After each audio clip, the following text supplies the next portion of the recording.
سلام علیکم بەڕێزان بەیانی باش. گەنج بووم ئەو کاتەی سەردانی مەکتەبەیەکم کرد لەسەر مێزی خاوەن مەکتەبەکە دێڕێک نووسرا بوو بیرم نایەتی کێیە بەڵام گوتبووی لەسەر زاری ئافرەتێک بۆ خۆشەویستی خۆی دەیگوت ئەگەر بمزانی بوایاوەندە کتێبت خۆش دەوێتن هەموو جلوبەرگەکانی خۆم لە قوتابخانە و لە مەکتەباتم دەکڕێ. ئەو دێڕە هەر چەقیوە لەو کاتەوە لە مێشکمدا و هەر بیرم پێدێتن هەر کاتێکە مەشاهدی ئینسانی بەو جۆرە و بەو شێوازە ئەبینم. لێتان ناشارمەوە من لە قوتابخانە لە مەرحەلەی ئیبتیدایی و متەوەسطە و ئیعدادی تۆزە زیاتریش باش بووم زیرەک بووم بەڵام زۆر ڕقم لە خوێندن و خوێندنەوە بوو تا مەرحەلەی ئیعدادی تا شەشی ئیعدادی هەر بەو شێوازە بووم و کاتێک یەکێک دەیگوت تۆزە مطالعەی خارجی بکەین دەمگوت کوڕە ئێستا کتابی خوێندنی قوتابخانە بۆ خۆی بەزمێکە اینجا بچی مطالعەی خارجی بکەم. بەس کاتێککە چوومە زانکۆ بەنسبەت من لەدایک بوونێکی تری نوێ بوو و عشقم بوو خوێندن و کتاب وا زیاد بوو تا ڕادەیەک کاتێک کە کتابێک دەخوێنم نامەوێت تەواو ببیتن و هەست دەکەم وەکو مرۆڤێکی زیندوو لێ دێت لە ژیانمدا ڕەفیقێکە کاتێک کە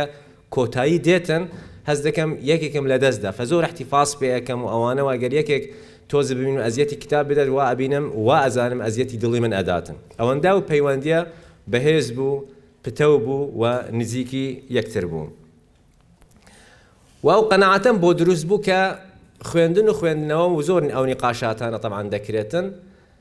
نوەکەنە و تەرەفێک ئەگەر کاتمان هەبیتن بخوێنیتن من وا تێ نەگەیشتوم و ئەو نیقاشاتانە تەسەور دەکەم بە هەڵاچن ئەگەر بەو شێوازە سیر بکەین ئەوە شتێکی مکەملە بۆ ئەگەر یەکێک ئەوانە خوێندن و خوێندنەوە بە تەسەوری من و بە تەجریبەی من لە ژیاندا ئەو بیتە بەشێکی ئەساسی لە ژیانی مرۆڤدا بۆ ئەو کەسەی بیەوێتن ئەکتیڤ بیتن فاعل بیتن و کاریگەر بیتن لەسەر ئاسی ژیانی خۆی عەلەقە نزیک ببیتن بۆ مرۆڤبوونی خۆی و زیاتریش هەوڵەدەت ببیتە خێرێک بۆ دەوروبەرەکانی خۆی. لەمە زیاتر دوو بابەتی زۆر گرنگ هەنە یەکێک لەوانە مێشکی مرۆڤ و ژیانی مرۆڤ بە خوێندن و خوێندنەوە هەمیشە زیندوو ئەمێنیتن و بەنگەنجی ئەمێنی چونکە بەردەوام متەجەددە. لە دیوی تر گۆڤاری ئەمریکی بۆ تەنمیەی بەشەری پەرەپێدانی مرۆیی ئەڵێتن دەست توانای سەرەکی هەن بۆ مرۆڤی سەردەم سەدەی 21 ئەگەر بیەوێ سەرکەوتوو بیتن سەرکردە بیتن فاعل و کاریگەر بیتن دا توانای سەرەکی هەن یەکێک لەوانە خوێندن و نووسینە.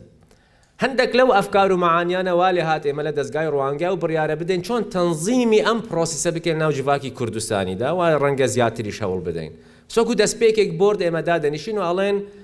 بۆ ئەوە مبادرە یەکەمین ساڵە طیباعی کتێب هەبووە بەس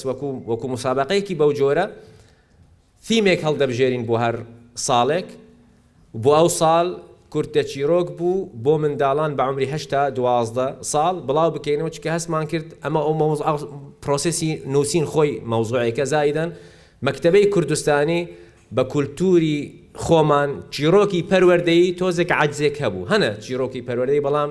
نووسەری ئێمە نەبوو یان بەو دەرەجە نەبووە ینی ناڵێم هەر نەبووە بەس ویستمان ئەمە دەوڵەمەندتر لێ بکەین و زیاتر لێ بیتن فەو تیمەمان هەڵبژارد و خۆشبەختانە بەرهەمی باش و جوان هاتن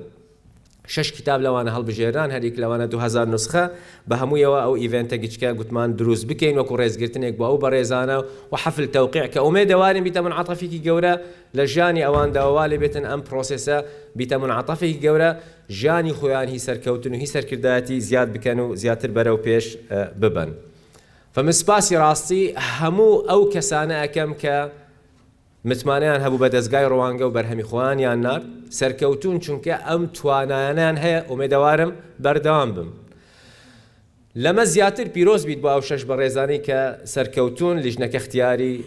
بەرهەمەکانی ئەوانی کرد و تەبع بوون و ئەوڕۆ لەو ئیڤنتە حازرن. زۆر سپاس بۆ لیژنەکە مەمنونی بەڕێزتانین ئێوە خەبیری ئەو مەیدانن ئێوە ئەو خیبرەیە ئەدەنە ئەم بەڕێزانە تا نەوەکانی کوردستان زیاتر چۆن جەنابتان خەبیرن لەم بوارە هەندێک خەبیری تریش دەربچیتن وان پرۆسە بەردەوام بیتن لە ناو هەرێمی کوردستاندا و انشاءالله زیاتریش. سپاسی ستافی ڕوانگە و خۆبەخشەکان دەکەم کە ڕەنگە ظاهرن چونکە ئیڤنتێکی ساعتێک 2 ساعتە بەڵام جوهدی زۆر کرا لەسەر ئەم مەوزوع چۆن منصف بین عادل بین بگەینین باشترین بەرهەم بێتن غەدر لە کەس نەکرێتن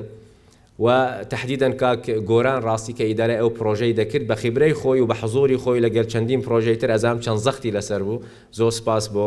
ئەو بەڕێزەش سپاس بۆ مەکتەبەی زەیتون ڕاستی کە یارمەتی دەری باش بوون بۆ ئێمە ویسمان ئەم پردەش دروست بکەین تا ئەم شوێنانە بە زیندوی بمێنن و بیتە شوێنێک کە فعلا مرۆڤ خۆی تێدا ببین تو منطلقێکی گەورە بیتن سپاس بۆ بەڕێستان بۆ ئامادەبوون زۆر مەمنونی هەموو لایەکین